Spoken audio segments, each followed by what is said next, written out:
kırıldı, ayrıldım senden. Ben şimdi sensiz yapamıyorum.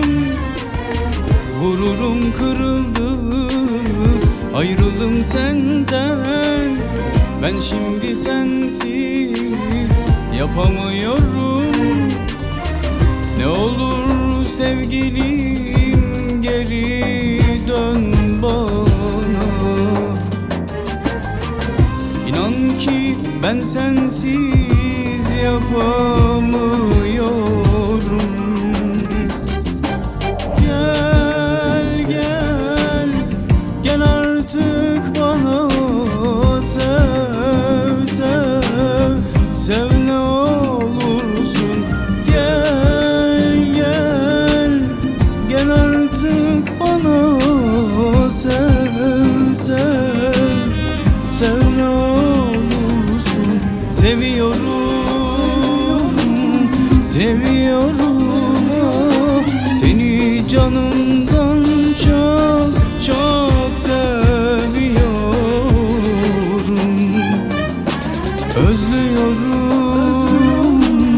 Özlüyorum seni, her şeyden çok çok özlüyorum.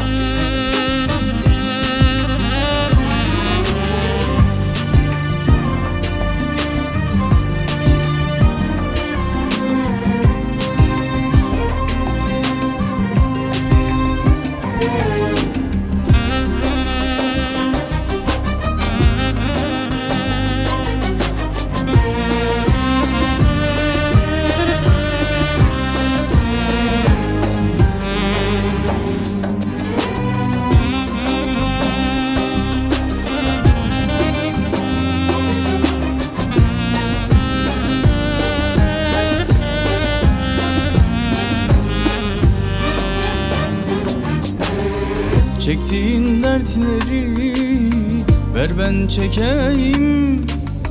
Canımı istesen hemen veririm.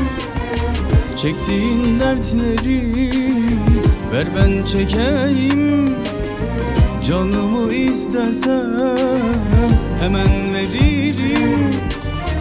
Yeniden başlasak inan severim.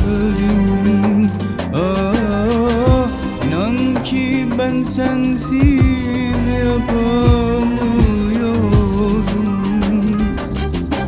Gel gel gel artık bana, sev sev sev ne olursun. Gel gel gel artık bana, sev sev sev ne olursun. Seviyorum, seviyorum seni, canımdan çok çok seviyorum. Özlüyorum seni, her şeyden çok